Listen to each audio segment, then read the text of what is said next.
Welcoming Reverend Bob Flick. He lives in Friendswood with his wife of almost 30 years, Sarah.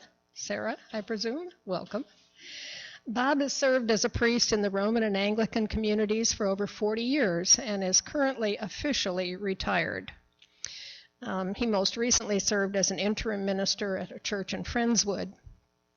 And we've convinced him to come back a second time, and we're going to negotiate to see if we can't come back and have him return to us a little more often. So please welcome. By the way, this is a continuation of the service he gave previously. Please welcome Reverend Flick.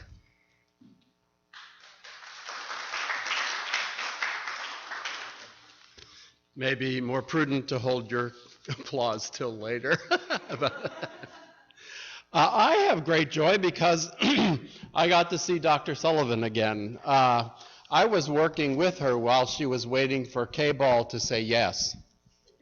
So think about that. So it was great to see Sandra again after all these years. She gave me my first job after I took a leave of absence from the Roman Catholic priesthood as a pastor at Our Lady of Guadalupe down the street. So thank you, Sandra, for that. I have great affection for her and always have and always will. I am kind of picking up on what I did last time, so I want to just do a little bit of a review.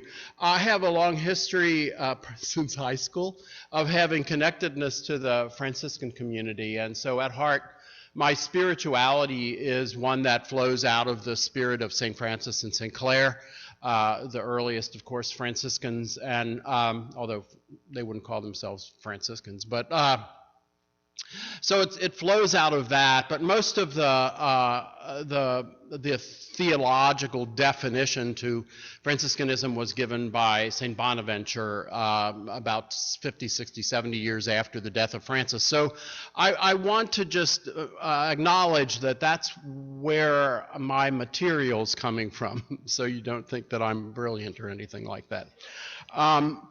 And so last time I talked about that spirit of contemplation. I believe that the end of the spiritual journey is compassion. The end of the spiritual journey is compassion, which is a fancy and a spiritual word for love. And so it's a kind of a unity with love. And for me, that's, of course, God's name, love.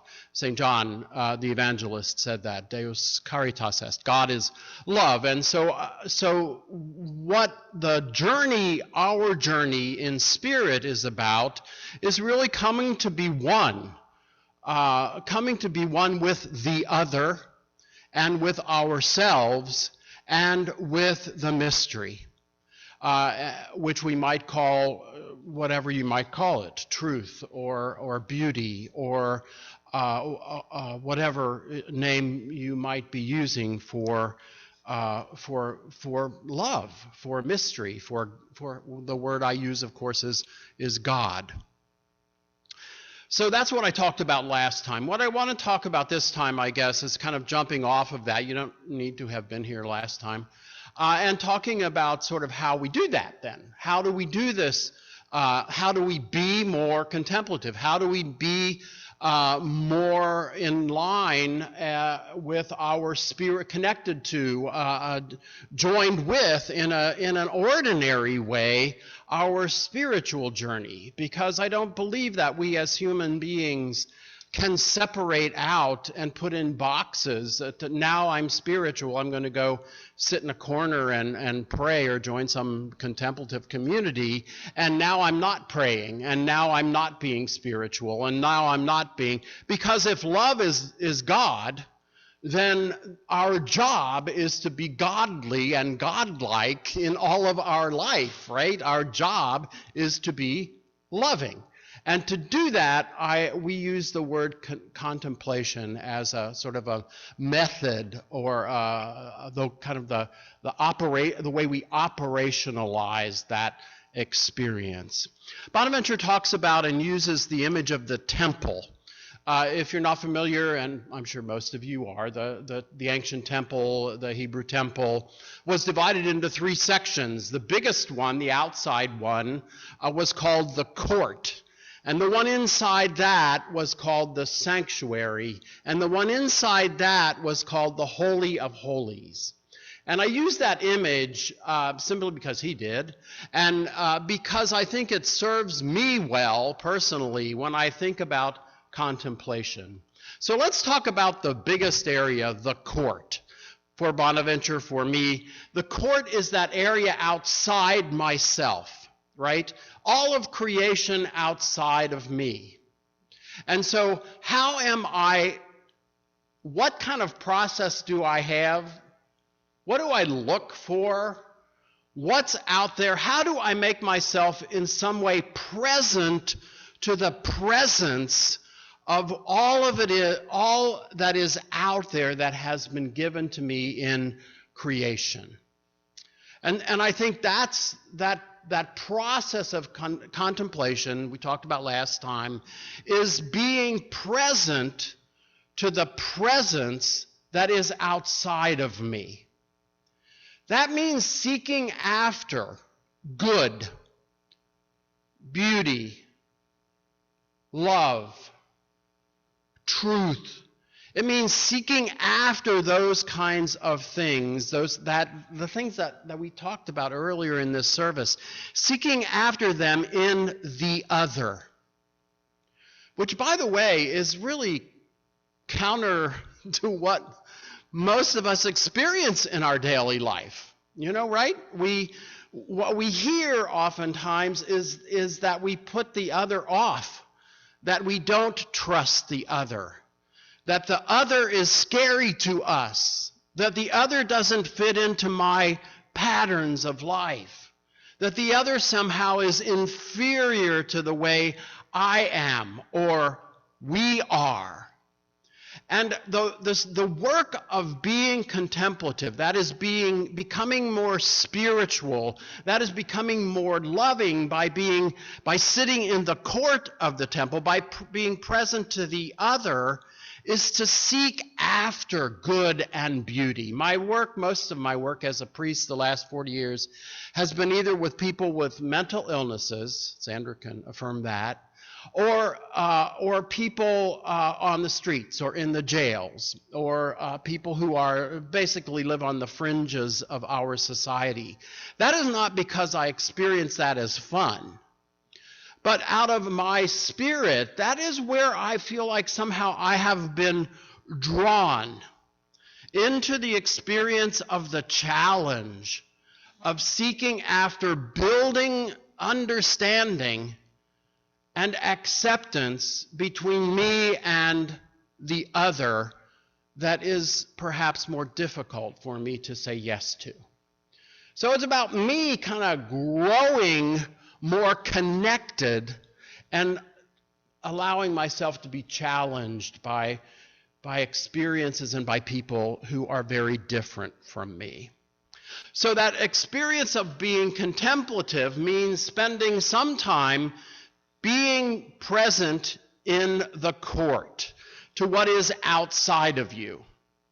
And now we'll leave that, and we'll move, maybe for the next session, how you do that concretely, move to the sanctuary. Being present to who I am created to be and become. Not the other, but the self. The real self, the capital S self. The self that somehow hides oftentimes behind that ego that we have learned how to build and to maintain, to interface with other people. Who am I? Who am I created to be, and who am I created to become? So what does that mean? It means becoming face to face with the reality of my faults and failings, my ups and my downs, my frailty, my aging, the relationships that I have, all the things that these candles have symbolized.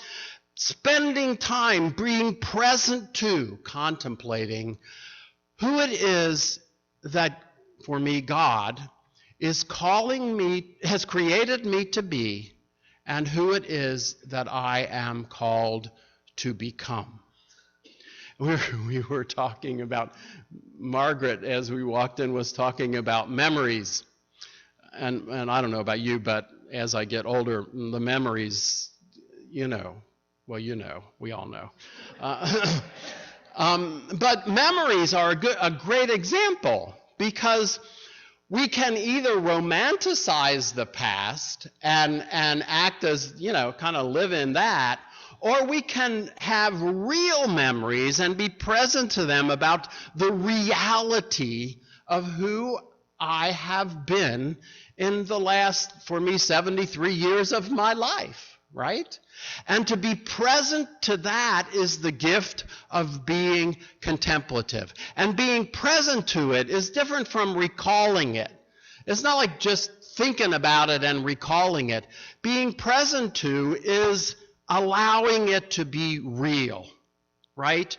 To be compassion, to experience compassion toward myself and my history, whatever it might feel like. So to be present to our feelings, the work of oftentimes that many of you have done in therapy, to help to assist people in being present to the reality of their self. And so to be prayerfully contemplative for me means sitting in the in the sanctuary, where I have that presence to the presence of God, who has created me to be as I can be. Often say, and have said in the past, even in therapeutic context, if you want to be who you are, if you want to be truly spiritual, if you want to be truly godlike, then the greatest gift that you have to give to the world around you is to be as you can be, as genuinely you as you can be. Bonaventure would say, follow your deepest desires. Follow your deepest desires. My wife just wrote a book about that. You can connect with it on Amazon. The whole desire thing, right? So the third area, and since I only have a limited amount of time, the third area, of course, is that Holy of Holies. So we'll put the court and the sanctuary out there. Let's sit in the Holy of Holies. Let's be contemplative in the Holy of Holies. What does that mean? Bonaventure would have it, I would have it that means somehow being present to the mystery, to what it is that is beyond, to who it is that somehow is bigger than I will ever on this earth be able to imagine. And so be present to the presence that is somehow of the presence. I looked just recently, and I'm sure most of you have if you read the newspaper or watch the news, at those pictures of the telescope, which I can't remember the name of. And the first thing that came to me was that business of sitting in the Holy of Holies and being present to the presence of the mystery that those pictures somehow represented to me. For me, as a follower of Jesus, and this is what for me affirms my Trinitarian spirituality, that God for me is Father, Son, and Spirit, or Creator and Redeemer and Sanctifier, or however you want to, whatever names you want to give to that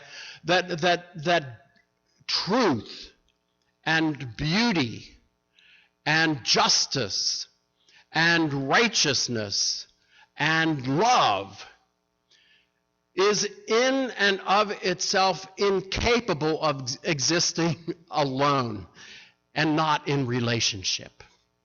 And so for me, being present to that presence in the Holy of Holies, being somehow able to contemplate the mystery, to allow myself to contemplate, to listen to whatever the mystery means for me, to be present to a God who is in relationship with God's self. And that is love, by definition. And so, if the end product of the spiritual journey is compassion, somehow it means that we can sit in the court, right? That we can somehow pray the newspaper, literally. I mean, reading scripture's fine. Obviously, Bonaventure would have it that God wrote two books, creation and scripture, and you can't read one without the other. I would have it that those two books were written. There's probably a whole lot of other books that have been written that are pretty singularly important in these kinds of journeys. But praying the newspaper means that somehow we are trying to be contemplatively and compassionately present to the other. It also means spending time in the sanctuary, where I can, in fact, be alone with myself, or where I can, in fact, sit with another in what you might call spiritual direction or companioning or whatever, and work to understand who am I? And it also means being present to this mystery that I know I'll never be able to understand, but I believe in faith is absolutely real. That's pretty much what I have to offer today. That spirit of, the title was something like Contemplation Continued, which is meaningless. But I think what I wanted to offer today was that the core of our journey in the spiritual life is the desire to be contemplative. And that doesn't mean sitting in a corner, with a veil over your head and acting like the rest of the world doesn't exist. It means just the opposite. It means going after the presence that is outside of me, inside of me, and beyond me. And that life, no matter how difficult it gets, life, no matter how wonderful it gets, life, no matter how young it is, life, no matter how old it is, life, no matter what, is that process somehow of continuing to grow. Grow particularly in our compassion, in our desire to be one with those outside of me, with myself, and with the mystery that I call God. Thank you.